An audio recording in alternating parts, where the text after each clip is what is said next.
Hello guys, welcome to Edu Ankuran. मैं हूं आपका दोस्त अश्विनी कुमार। और जैसा कि आपको एडू अंकुरन चैनल के माध्यम से नागपुरी का जो प्रैक्टिस सेट है या टेस्ट सीरीज टाइप से कहिए, आपको क्वेश्चंस जो है MCQs question based on your examination हम लोगों के द्वारा प्रैक्टिस कराया जा रहा है। ठीक है, उसी का ये अगली कड़ी है आज का वीडियो। तो आइए आज की इस वीडियो को शुरू करते हैं। ये देखिए, ये स्पर्धा प्रकाशन के द्वारा ये प्रकाशित ये बुक है, नागपुरी का 20 मॉडल प्रश्न पत्र का सेट है ओएमआर सीट के साथ। तो ये बुक आप अपने पास रखिए, उसी से हम लोग आपको क्वेश्चंस करा रहे हैं। इसमें अगर कुछ भी त्रुटियां हो गई हैं, अगर कुछ भी स्लाइट मिस्टेक्स है ना, कि कुछ प्रिंटिंग मिस्टेक हो गया तो उसको भी क्लियर हो जाएगा आपका, ताकि आपका गलत कुछ ना हो। ठीक है, तो उसी को हम लोग मद्देनजर रखते हुए इसी बुक से प्रैक्टिस सेट वीडियो के माध्यम से भी आपके सामने लेके आ रहे हैं। तो उसको आप लोग प्रैक्टिस करते रहिएगा। स्पर्धा प्रकाशन की ये बुक है, ओएमआर सीट इसमें अटैच है, इसका आप लोग प्रैक्टिस कर सकते हैं। क्वेश्चंस जो हैं वो मतलब कि आपके एग्जामिनेशंस में पूछे जाएंगे उसी तरह के हैं। ठीक है, तो चलिए मॉडल प्रैक्टिस सेट 4 इसको हम लोग करते हैं। इसको मैं थोड़ा बड़ा कर देता हूं ताकि आपको देखने में सुविधा हो।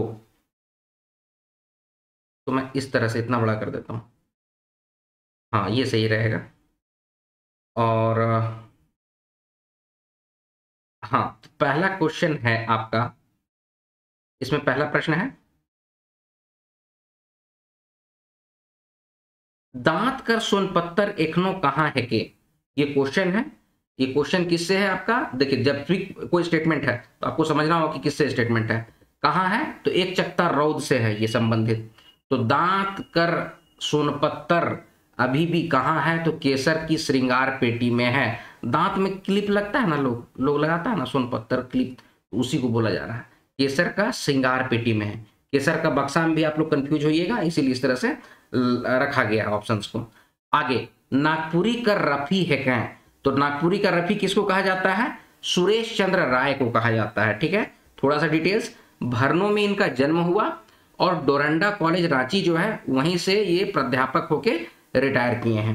ठीक है, सुरेश चंद्र राय, इनको नागपुरी का रफी कहा जाता है। गीत अच्छा गाते थे, मतलब गाना वाना भी अच्छा गाते थे, इसीलिए। चलिए आगे बढ़े। पहली परिया में भोलवा कर बाप कितना सगुन लेत रहे। तो इसका होगा correct answer option number C, 1 रुपए लेते थे। आप लोग भी पेन और पेपर लेके, या फिर यही बुक है तो इस बुक को ले लीजिए, और इसमें आप लोग जो भी डिटेल्स बतलाया जा रहा है, जैसे कि यहाँ पर सुरेश चंद्र राय के बारे में आपको बतलाया है, नागपुरी का रफी किसको कहते हैं? सुरेश चंद्र राय को। तो इनका जन्म कहाँ हुआ था? तो इस तरह से लिख लीजिएगा, भरनो में हुआ था। ठीक है, काम में आएगा, लिख लीजिएगा तो आपका कॉन्सेप्ट क्लियर रहेगा ना। भरनो में हुआ था, डोरंडा कॉलेज से ये होते, तो इस तरह से नोट डाउन कर लीजिएगा ना, तो आपको ज्यादा अच्छा रहेगा। चलिए आगे बढ़ रहे हैं। कविता कर अनुसार केकर से एतई बैर कर बात हुई है। तो जेकर से जीना पानी, ऑप्शन नंबर बी हो जाएगा इसका करेक्ट आंसर। देखिए, जेकर से दाना पानी भी लिखा हुआ है, लेकिन जेकर से जीना पानी, उससे इतना बैर क्यों, ऐसे करके है। ठीक है, आगे, हुसरी के हके। तो हुसरी कौन है? जैसे हुसरी का जिक्र हुआ, आप लोग समझ जाइए कि किससे लिया गया है। ठीक है, किस मतलब कि ये से लिया गया है, कहानी से लिया गया है, वो आप लोग समझिए। ठीक है, मंगरू कर गोमकाइन है। हुसरी कौन है?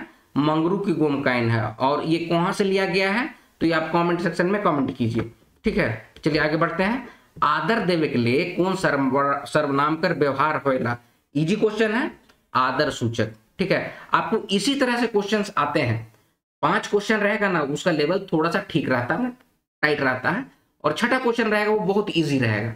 इसी तरह से होते हैं एग्जामिनेशन में भी, आप ध्यान दीजिएगा। ठीक है, फिर अब आगे 7वां क्वेश्चन, कविता में, यहां पर में छूट गया है। ठीक है, कविता ने या फिर कविता में, कवि कहां जाए ताकू कर बात कहे ना। तो कचहरी और थाना, तो ये हो जाएगा ए और बी दोनों। इसमें जाके देखने की, ताकू मतलब देखने की बात करते हैं। चलिए आगे बढ़े। जय जय जय जय बिरसा महान सोना, ऐसे करके है। इसका करेक्ट आंसर हो जाएगा ऑप्शन नंबर बी, डी और बिरसा महान।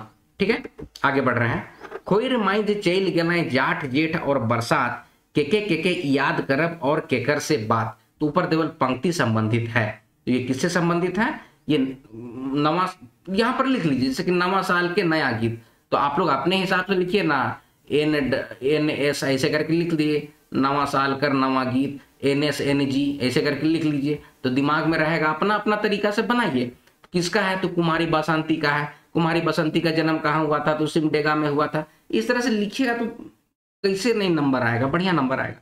आगे क्वेश्चन नंबर 10, खाली स्थान जागा ठाकुर जागा सुतल शेर जागा, तो इसमें क्या हो जाएगा ऑप्शन नंबर बी, लाल जागा ठाकुर जागा सुतल शेर जागा, जागा से लिया गया है। ठीक है, चलिए अब इसके रचनाकार कौन है वो यहाँ पर लिख लीजिए, तो आप लोग का एक ही बार में तैयारी हो जाएगा। चलिए अब हम आगे बढ़ते हैं थोड़ा सा। कहाँ चला गया भाई?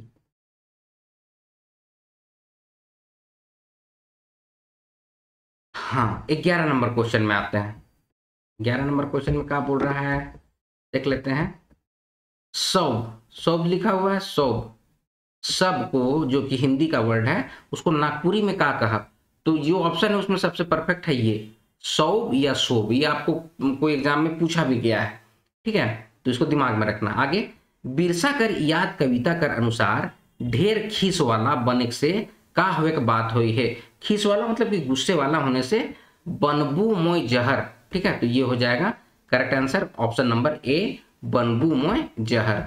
आगे, नागपुरी ले सही वाक्य होवी, ये देखिए उत्पाद सिपाही में पूछा भी गया है कि राम खाएक लाइग है, राम खाए लाइगे है, राम खाएक लाई है, राम खाएक लाइग हो, तो इसका करेक्ट आंसर हो जाएगा ऑप्शन नंबर ए, राम खाएक लाइग है। यही सबसे परफेक्ट लगता है पढ़ने पे। ठीक है, मतलब कि राम खा रहा है, उसको इस तरह से खाने लगा है, इस तरह से लिखा जाता है, राम खाएक लाइग है। आगे है, कविता में कवि का जिनिस के नी लांघे देवे का बात कर रहे हो ना। ठीक है, तो इसका करेक्ट आंसर हो जाएगा ऑप्शन नंबर बी। आप लोग जितने भी लोग हैं, चाहे वो टेस्ट सीरीज वाले हैं या जो भी हैं, उसमें आप लोग ए और सी आप लोग को ऑप्शंस मिलता होगा, लेकिन ये होगा करेक्ट आंसर इसका ऑप्शन नंबर बी। ये नागपुरक भाई मन ऐसे करके है, उससे लिया गया है। उसमें बोला जाता है दूरों के नी लांघे के देवाएं, ऐसे करके है। ठीक है, तो इसका करेक्ट आंसर हो जाएगा ऑप्शन नंबर बी, दूरा। ठीक है, सबको नोट डाउन कर लीजिएगा। चलिए आगे बढ़े। जगत जननी कविता कर अनुसार का जिनिस के नी दोहरावे बात हुई है। क्या चीज को दोहराना नहीं है, क्या नहीं दोहराना है, तो बेबसी की कहानी को फिर से मत दोहराइए, इस तरह से बोला जाता है। जगत जननी डॉक्टर शकुंतला मिश्र की रचना है। ठीक है, इस सब चीज को दिमाग में रखेंगे। आगे, धवैया गच में झोंपा झोंपा फूल फूलल रहे, वाक्य में झोंपा झोंपा कौन तरह कर संज्ञा के उदाहरण है के, तो झोंपा का मतलब पहले आपको समझना पड़ेगा। देखिए गुच्छा होता ना, गुच्छा, गुच्छे को हम लोग कहते हैं झोंपा। ठीक है, झोंपा झोंपा। ठीक है, तो ये किस तरह का होता है, तो एक तरह का समूहवाचक होगा। ठीक है, झोंपा हो गया, कूधा हो गया, ये सब समूहवाचक के अंतर्गत आता है। ये सबको आप लोग दिमाग में रखेंगे। ठीक है, चलिए आगे बढ़े। 17 नंबर है, उदास लटकल मोरत है सांझी, तो आप याद रखे होंगे तब का बता रहे हैं। ऑप्शन नंबर बी होगा, उदास लटकल मोरत है सांझ, जैसे अंधार राती सिचके कोई बांझ। ठीक है, अब ये किसकी रचना है, कौन सा कविता है, उसको दिमाग में रखिएगा, लिख लीजिए यहीं पर, तो हो जाएगा आपका तैयारी। कौन अनुच्छेद ने संज्ञा के घड़ी घड़ी दोहराए से बाँचे ले हमरे केकर व्यवहार करीला, तो संज्ञा का बार बार प्रयोग करने से बचना है, तो उसके लिए हम लोग सर्वनाम का यूज करते हैं। ठीक है, अब आगे है, भरत नायक कर कविता में उमड़त का आवेला, तो उमड़ता हुआ हवा और तूफान आता है। ये किससे लिया गया है, तो ये जेठ मास से लिया गया है। जेठ मास अति करके है ना, तो उससे लिया गया है। ठीक है, इसके रचनाकार कौन है, भरत नायक है। हवा तूफान आता है उमड़ते हुए गर्मी का दिन में, उसी बात को बोला गया है। अब आगे बढ़ते हैं। चलिए अगला प्रश्न है, तो थोड़ा सा ऊपर कर दें। हाँ, छठा शोभे खाली स्थान में, खाली स्थान तोर कोरा में, ऊपरे देवल खाली ठाव में का हुई। अच्छा क्वेश्चन है, मतलब कि इसका क्या हो जाएगा, छठा शोभे तोर आचरा में और अमृत आयो तोर कोरा में, तो इसका करेक्ट आंसर हो जाएगा ऑप्शन नंबर बी। जो आप लोग याद रखे होंगे उसको बहुत अच्छे तरीके से पता होगा, इस तरह के क्वेश्चन आने की संभावना भी है। ठीक है, कविता में कवि कर प्रीत और श्रद्धा कर साथ का भेलक, तो उखड़ाए दलाएं। ठीक है, ये कौन सी कविता से है, तो आपका तुलसी और कैक्टस से है। तुलसी और कैक्टस के रचना कौन कौन है, तो धनेंद्र प्रवाही हैं। इस तरह से धनेंद्र प्रवाही का और भी कुछ रचना होगा तो उसको भी दिमाग में रख लीजिएगा। चलिए आगे बढ़ें। तोर बेतरा में कविता कर अनुसार ककई का जिनिस से बनल है के, तो करम काठक ककई ऐसे करके बोला गया है, करम काठ का बना हुआ है ककई। ककई क्या होता है, छोटा सा कंघी जो होता है ना, छोटा वाला जो खोपा में खोसियों लेते हैं स्त्री लोग, उसी को बोलते हैं। ठीक है, आगे बढ़ेंगे। खाली स्थान मने लागे प्यास, तो खने खन होगा इसमें, ऑप्शन नंबर डी हो जाएगा, खने खन मने लागे प्यास। आगे, तोर बेतरा में कविता कर अनुसार केकर बेतरा कर बात हुई है। इजी क्वेश्चन है, आयो कर, आबा कर, काका कर, दादा कर, इस तरह के ऑप्शन या क्वेश्चन इसीलिए है ताकि आप लोग को डिफरेंशिएट करना आता है कि नहीं। आयो का मतलब होता है माँ, आबा का मतलब पिता, काका मतलब चाचा, दादा को आजा भी बोलते हैं, या दादा के जगह पे आजा भी लिखा हुआ रहता। ठीक है, तो ये सब आपके बस अंडरस्टैंडिंग के लिए कि हाँ भाई अंडरस्टैंडिंग डेवलप कीजिए। चलिए आगे बढ़े, तो इसका करेक्ट आंसर हो जाएगा ऑप्शन नंबर ए, आयो। आगे, कविता के अनुसार सुगा मैना कहाँ बैज बैज है कैं, तो कहाँ बज गए हैं, तो ये आपका कांटा में। ठीक है, कांटा में बज गए हैं सुगा मैना, ये सब। ठीक है, ये धनेंद्र प्रवाही की जो रचना है उसी का है, लिया गया। आगे है, भारत नायक अपन कविता में समय भेल कठिन काले कहे ना, काहे काहे कि जेठ मास आता है उसी के खातिर, मतलब जेठ मास आ गया तो बहुत तकलीफ है भाई, पसीना आ रहा है, बेचैनी लग रहा है, प्यास लग रहा है, गर्म हवा का झोंका आ रहा है, इसी बात को बोलते हैं। आगे बढ़ें। कविता के अनुसार कवि का जिनिस के उघरा लंगटा बताए है क्या, तो किस चीज को उघरा लंगटा बताया, कांटा को और कैक्टस को, तो करेक्ट आंसर हो जाएगा ऑप्शन नंबर सी, ए और बी दोनों को। आगे, व्यक्तिवाचक संज्ञा कर बादिल पूर्ण सर्वनाम कर व्यवहार करीला, तो इसमें किस उसके व्यक्तिवाचक के बगल जगह में, अच्छा ये भी हम बता देंगे आपको कि आप लोग संज्ञा पढ़ लीजिएगा तो आपको व्यक्तिवाचक क्या है और भी जो संज्ञा का प्रकार है उसको देख लीजिएगा और सर्वनाम को देख लीजिएगा। इसका करेक्ट आंसर हो जाएगा ऑप्शन नंबर डी, पुरुषवाचक सर्वनाम। ठीक है, व्यक्तिवाचक संज्ञा के बदले में पुरुषवाचक सर्वनाम का उपयोग किया जा सकता है।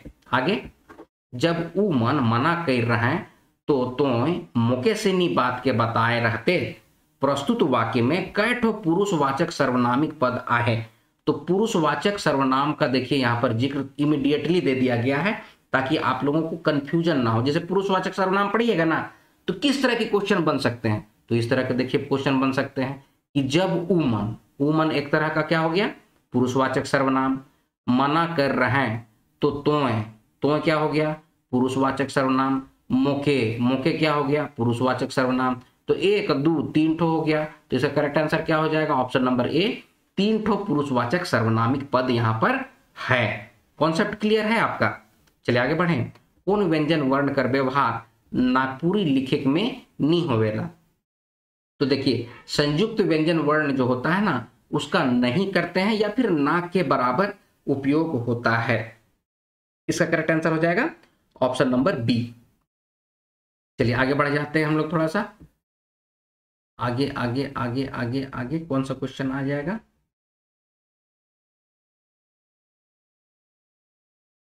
नेक्स्ट क्वेश्चन है नागपुरी में और है जी,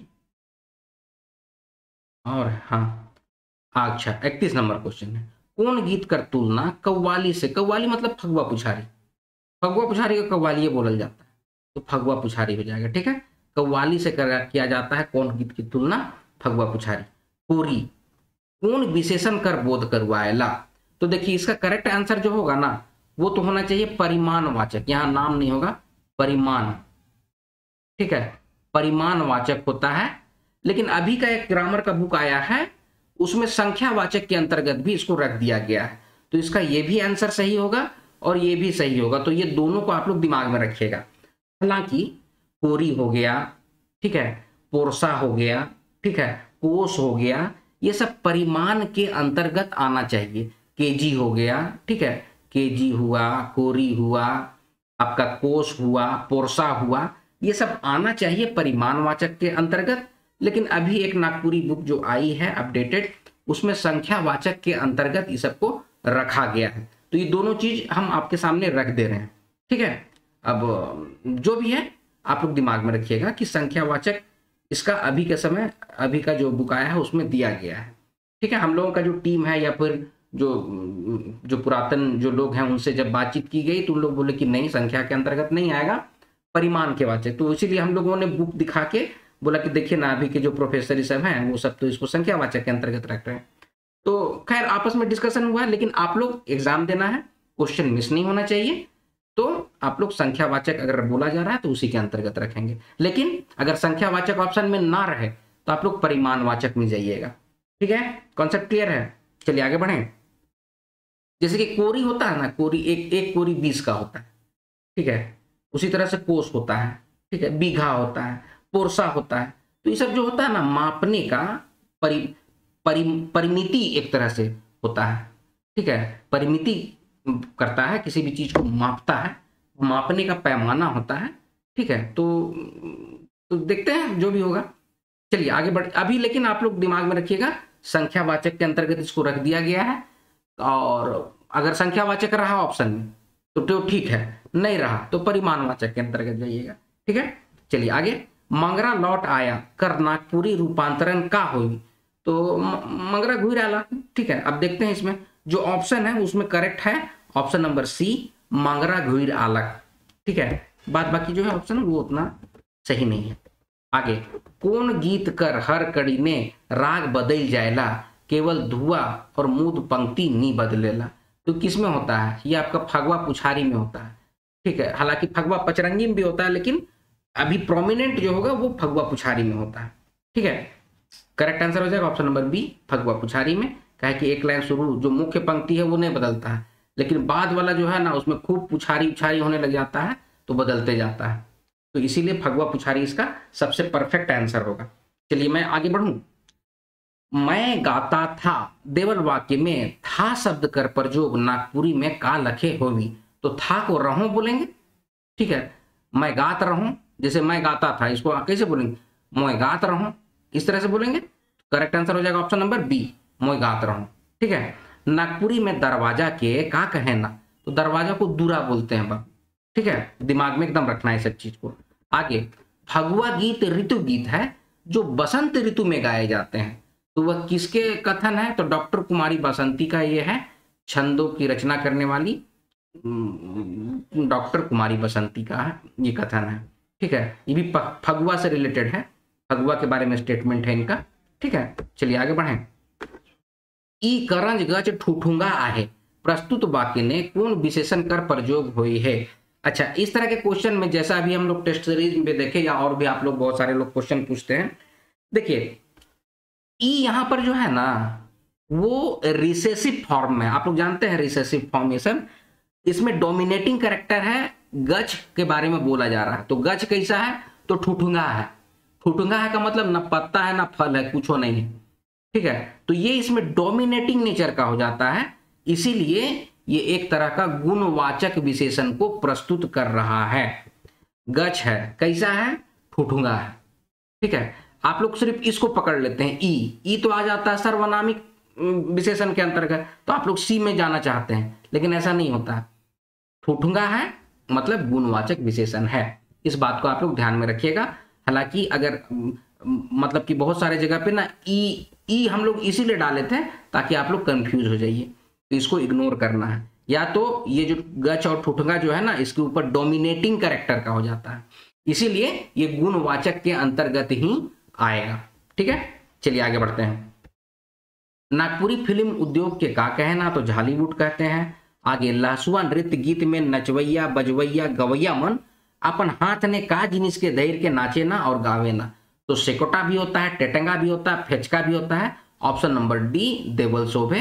ये सब शब्द देखिए, बांस उसको जो फूफी बांस होता है ना, हॉलो बैम्बो, उसमें स्प्रिंग डाल के बनावल जाता है, ठीक है। और लंबा डंटा रहता है भाई, और उसको फिर खींचल जाता है, उसको जब छोड़ता है ना तो यहाँ पर नट रहता है या फिर लोहे का कुछ रहता है भारी सा, टकराता है तो एकदम ठाय ठाय आवाज करता है, ठीक है। तो ये सब उसी के अंतर्गत आता है, ठीक है। एक तरह का वाद्य यंत्र के अंतर्गत ये सब आता है भाई, पारंपरिक वाद्य यंत्र के अंतर्गत। तो आप लोग को दिमाग में दे रहे हैं, तो सेटोका टेटेंगा फेचका जब बोलल जाएगा तो समझिए कि एक तरह का वाद्य यंत्र है, ठीक है। सीखना है कोई भी चीज को। आगे बढ़ते हैं। कोनो वाक्य ने संज्ञा और सर्वनाम के क्रिया से जोड़क वाला व्याकरणिक पद के का कहना, कारक कहेंगे, का कहेंगे उसको? ऑप्शन नंबर सी कारक कहते हैं। चलिए आगे बढ़ते हैं। जॉर्ज अब्राहम ग्रियर्सन नागपुरी के का कह रहे हैं, तो का बोले थे, भोजपुरी से निकसल भाषा कहे थे, ठीक है। और किस चीज में कहे थे, मतलब कि क्या बोलना चाह रहे हैं हम कि ये कहीं ना कहीं तो रिटेन होगा ना भाई, डॉक्यूमेंटेड होगा ना, तो उसके बारे में आप लोग को अगर पता हो तो बताइएगा, नहीं पता है तो हम बता देते हैं कि लिंग्विस्टिक सर्वे ऑफ इंडिया नामक एक ग्रंथ था, उसमें ये इस बात को बोले थे, ठीक है। चलिए आगे बढ़ें, कोई भी चीज का कॉन्सेप्ट क्लियर रखिएगा ना, सब क्लियर हो जाएगा, उसमें कोई बहुत बड़ी बात नहीं। आगे है, प्रफुल्ल दाकर साहित्यिक जिंदगी कर प्रेरणा कौन रहे, राधा कृष्ण थे, एकदम ये तो आप लोग जानते ही होंगे, ज्यादातर राधा कृष्ण थे, ठीक है। आगे बढ़ेंगे, वन में गरजे बाघ हो बाघिन, खोर मांझे गरजे अहीर पूत जे, तो ऊपरे देवल गीत कौन गीत से संबंधित है के। देखिए अहीर पूत जे जो लिखा है, इसी से आपको समझ जाना चाहिए कि एक हम लोग में पर्व है जो कि जाति पर्व के अंतर्गत भी आता है, उसको सोहरई कहते हैं, ठीक है। तो इसका करेक्ट आंसर हो जाएगा ऑप्शन नंबर बी, सोहरई। चलिए आगे बढ़ें, खेले क्रिया में मूल धातु है के, तो क्या है, तो खेल जो है वो मूल धातु है, एकदम डायरेक्ट क्वेश्चन पूछता है घुमा फिरा के कि क्रिया का मतलब मूल धातु क्या होता है, तो ऐसे करके क्वेश्चन आया है, कई बार आया है, ठीक है। तो खेले क्रिया में मूल धातु तो खेल है। ताड़ का के कहे ना, ताड़ किसको कहते हैं, ऊंचा हुआ खेत जो होता है ना उसको कहते हैं ताड़, एकदम बहुत बड़ा बड़ा होता है, चौड़ा चौड़ा होता है, उसी को मैदान कहते हैं, उसी में हम लोग खसी मैच खेलते हैं फुटबॉल का, नहीं तो मतलब कि मैंने बोल हम बताने के लिए बता दिए कि ऊंचा खेत जो होता है ना उसी को ताड़ कहते हैं।